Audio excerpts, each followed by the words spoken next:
Madame, Monsieur, bonjour. Nous sommes le lundi 27 juillet. Bienvenue dans ce flash d'information. Et nous entamons cette édition avec la ministre de l'Éducation nationale, Nouria Ben Rabrit, qui a indiqué hier lors de l'allocution de clôture des travaux de la Conférence nationale sur la réforme scolaire que les recommandations seront révélées aujourd'hui. Par ailleurs, les rapports des travaux ont conclu à la suppression de l'examen de fin de cycle primaire, mais également la réorganisation de l'examen du baccalauréat. Le ministre de l'Habitat Abdelmajid Tebboune a abordé hier un récent décret relatif à la cession des biens de l'État pour laquelle des allègements sont envisagés pour plus de 500 000 propriétaires potentiels sur les ondes de la radio nationale. Il indiquait sur les ondes de la radio nationale. Par ailleurs, Tebboune a ajouté que les prix de cession des logements ont été revus à la baisse, l'acquéreur ne s'acquittant en moyenne que de 12 000 dinars au mètre carré, compte tenu de la zone où les habitants sont situés. Et nous continuons toujours avec l'actualité. Le général de corps d'armée Ahmed Gaïd Saleh, vice-ministre de la Défense nationale, chef d'état-major de l'armée nationale populaire, a présidé hier dimanche à la cérémonie d'installation du général de corps d'armée Ben Ali en tant que nouveau commandant de la garde républicaine, selon ce qu'a indiqué un communiqué du ministère de la Défense nationale. Le général de corps d'armée a entamé la cérémonie en passant en revue les carrés des éléments des unités de la garde républicaine au niveau de la place d'armes, pour procéder ensuite à l'installation officielle du nouveau commandant et lui remettre l'emblème national, ajoute la même source.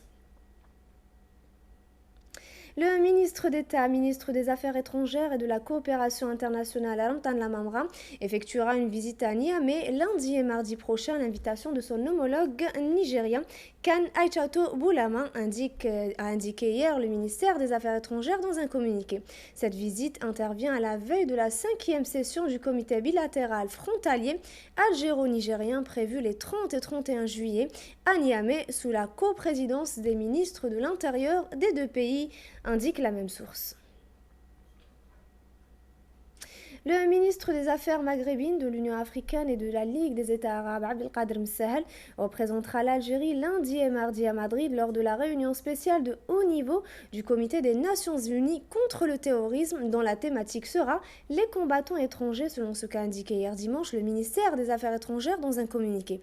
À cette occasion, Msahel développera la position de l'Algérie sur la problématique des combattants étrangers et informera les participants des conclusions et recommandations de la conférence internationale d'Alger sur l'extrémisme violent et sur la déradicalisation qui s'est tenue les 22 et 23 juillet en cours à Alger.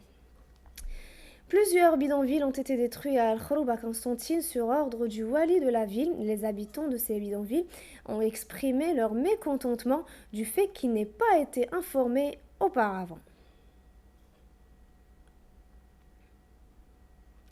Dans un autre registre, c'est aujourd'hui que le Forum des chefs d'entreprise tiendra une conférence à l'hôtel Laurasie.